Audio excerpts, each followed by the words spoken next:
called inertia, the restfulness. Then mental disturbances. When you silence those, then only you see that I don't know. Before that, if anybody tells you you don't know, you get hurt. You feel insulted. How is it? We have attended so many satsangs, retreats, meditated, read books. How is it we don't know? The definition is that either you know or you don't know. Either you are in the light or you are in the darkness. If you know everything in the sense that you have no curiosity to know further, then you know. Otherwise you don't know. In the sense, there's a kind of cover. There's a cover on the consciousness, under which, the cover of sleep rather, like in the dream. At that time we don't know we're sleeping, while in the dreams. You don't feel that you're dreaming. That time you're as alive as you are now alive. In that sleep and dream state we feel it's okay. We're not sleeping. Same way in the life, there's the awaran, the cover, the veil over our consciousness. It happens to be that we may believe that we are ignorant because we have heard about it. There's a point to see that ignorance. Because when you see that ignorance or the veil or the darkness, then only you'll come out of it. Only to believe there is ignorance, you may not come out of it. So there are three stages. Laya vikshepa avaram, that is the bodily inertia, the mental disturbance. When both are sufficiently overcome, then you feel humbly that I don't know. There's a veil of ignorance that's kind of so subtle, so fine. Therefore I feel when you sleep well, okay, you're dealing with the first kind. Then there's a close encounter with the second kind, called the disturbance. Then there's a close encounter with the third kind. That's the veil of ignorance. After that, encounters are over. There's direct union. Know thyself arises after the disturbing stage. When you have silenced your disturbances of the mind, then only you really get the hunger inside your mind to know yourself.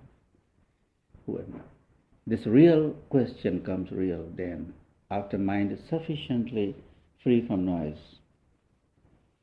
Intellectually you may think though, that I should know myself, who am I, God is, what light is, and so on. That's thinking. But the becoming process has a natural unfolding. Now let me repeat that, because this is the genesis of the spirituality.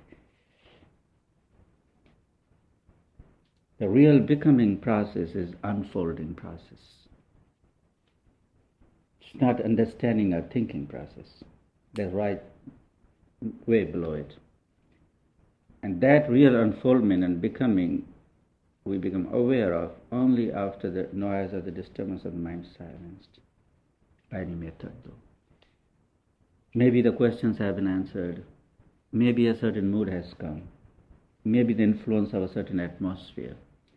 And when the disturbance is acquiesced, silenced, then you'll see a very natural question will arise in you. Who am I?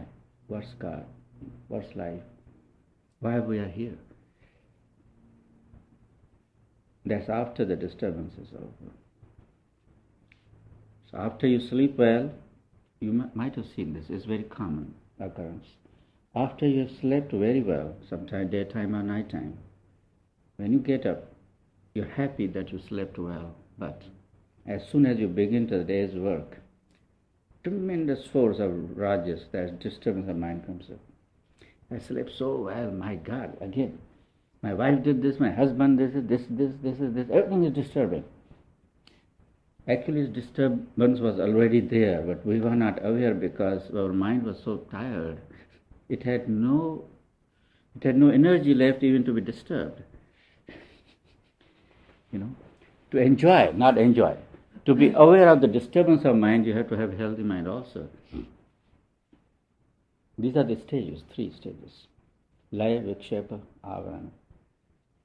The inertia, which is body sleep, mental disturbance, and then to know.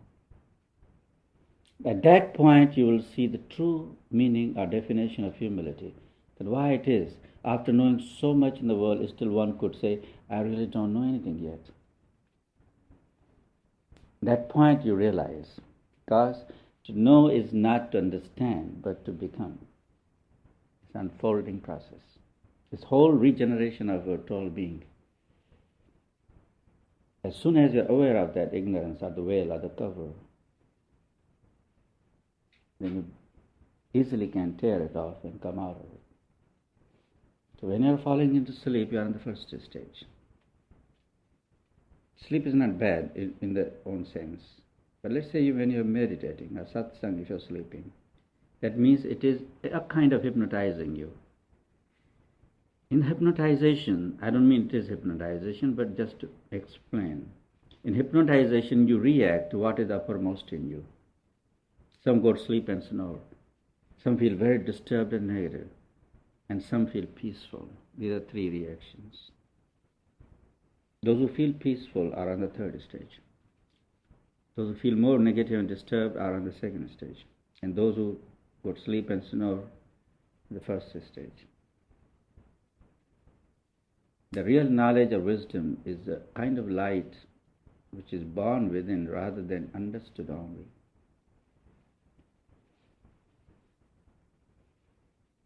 It's an awakening process, an unfolding process. The way your love of God will keep you alive, that kind of third stage. That you'll have no excuse, even if the body was tired, but you love God so much that anyhow keep awake. A kind of, God forbid, if your son is very sick and whole night he can't sleep, he's kind of crying and he wants attention, medicine, care and whatnot. And mother can't sleep. Even mother may be tired. Even if there 1 or 2 minutes nap does come, she will curse herself after awakening that, oh my God, I slept. My child might have needed me, If you're a good mother, of course. If you're a selfish mother, then this example doesn't apply.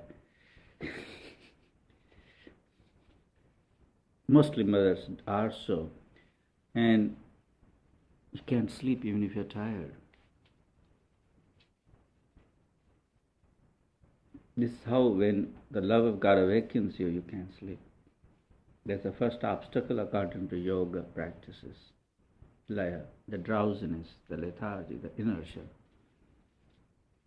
As soon as you overcome that and you keep awake, mind begins to disturb you. Many things in the mind. They'll awaken. Vikshepa, the disturbance, the restlessness. Because mind is active now. From sleep it gets active. Then again you subside those disturbing thoughts and activities of the mind. And make it not inert, but more awakened. By stilling the mind, by stilling the disturbances of the mind, a sort of awakening begins to arise.